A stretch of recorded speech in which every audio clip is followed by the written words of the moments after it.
নমস্কার প্রিয় ছাত্রছাত্রীরা, আবারও চলে এসেছি তোমাদের অতি প্রিয় আগন্তুক ইউটিউব চ্যানেলটি নিয়ে। আজকে দেখো চলে এসেছি তোমাদের সামনের ক্লাস 9-এর বাংলা যে ধীবর বৃত্তান্ত নাট্যাংশটি আছে সেখানে মুখ্য চরিত্র ধীবরের চরিত্র নিয়ে। তার আগে বলে রাখি, যদি তোমাদের আমার প্রশ্ন উত্তর শেয়ার ভালো লেগে থাকে অবশ্যই সাবস্ক্রাইব করো আগন্তুক ইউটিউব চ্যানেলটি, পাশে থেকো। আর যারা যারা সাবস্ক্রাইব করেছো আগন্তুক ইউটিউব চ্যানেলটি তারা কমেন্টে লিখে জানিও যে কেমন লাগছে তোমাদের এই আলোচনা। আর যারা এখনও সাবস্ক্রাইব করোনি তারা ঝটপট সাবস্ক্রাইব করে ফেলো, দেখবে তোমাদের কাজে আসবে।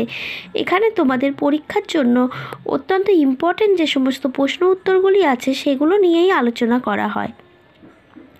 তো দেখো, ধীবর বৃত্তান্ত নাট্যাংশে ধীবর চরিত্রটি।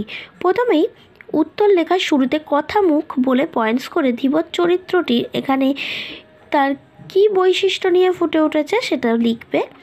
তারপরে লিখবে তার পেশার প্রতি মর্যাদাবোধ,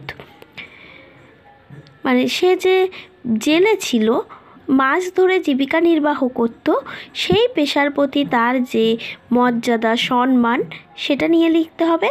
ঠিক তারপরে তার যে চরিত্রগত বৈশিষ্ট্যের মধ্যে সততা জিনিসটা আছে সেই সততা নিয়ে আমাদের লিখতে হবে।